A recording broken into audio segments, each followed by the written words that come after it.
2 Chroniques, chapitre 14. Règne d'Asa.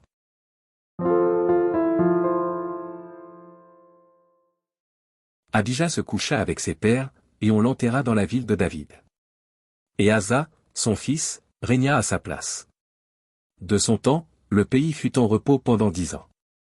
Asa fit ce qui est bien et droit aux yeux de l'Éternel, son Dieu. Il fit disparaître les autels de l'étranger et les hauts lieux, il brisa les statues et abattit les idoles. Il ordonna à Juda de rechercher l'Éternel, le Dieu de ses pères, et de pratiquer la loi et les commandements. Il fit disparaître de toutes les villes de Juda les hauts lieux et les statues consacrées au soleil. Et le royaume fut en repos devant lui.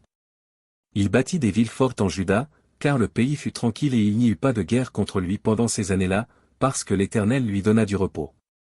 Il dit à Juda, bâtissons ces villes, et entourons-les de murs, de tours, de portes et de barres, le pays est encore devant nous, car nous avons recherché l'Éternel, notre Dieu, nous l'avons recherché, et il nous a donné du repos de tous côtés.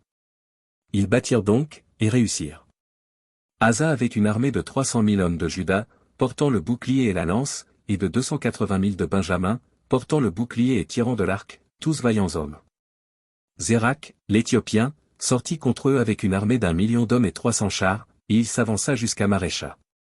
Asa marcha au-devant de lui, et ils se rangèrent en bataille dans la vallée de Tsephata, près de Marécha. Asa invoqua l'Éternel, son Dieu, et dit, Éternel, toi seul peux venir en aide aux faibles comme aux forts, viens à notre aide, Éternel, notre Dieu.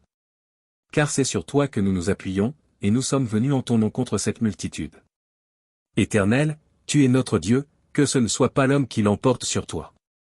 L'Éternel frappa les Éthiopiens devant Asa et devant Juda, et les Éthiopiens prirent la fuite.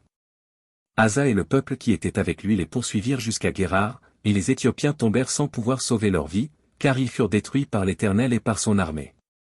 Asa et son peuple firent un très grand butin. Ils frappèrent toutes les villes des environs de Guérar, car la terreur de l'Éternel s'était emparée d'elles, et ils pillèrent toutes les villes, dont les dépouilles furent considérables. Ils frappèrent aussi les tentes des troupeaux, et ils emmenèrent une grande quantité de brebis et de chameaux. Puis ils retournèrent à Jérusalem.